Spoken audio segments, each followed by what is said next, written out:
बलौदाबाजार जिला में आकाशीय बिजली गिरे से खेत में काम करने वाला 7 मजदूर मन तत्काल मौत के मुंह में समा गिन। एक ही घटना में 7 जन की मौत के प्रदेश में ये पहला मामला है।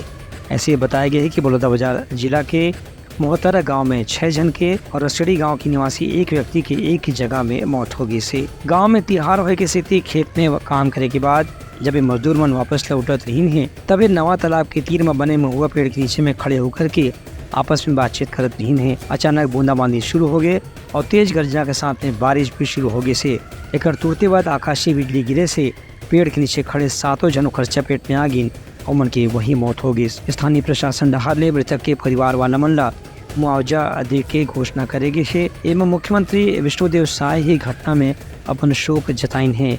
उनकर कहने से कि जिला प्रशासन डहार ले एवं घायल मनला तत्काल इलाज कराए बर जिला अस्पताल में भर्ती कराए गए है। वहीं राज्य सरकार डहार भी मृतक के परिवार वाला मनला जौन भी संभव हो सके सहायता उपलब्ध कराए जाही। Bureau report Uttarakhand news.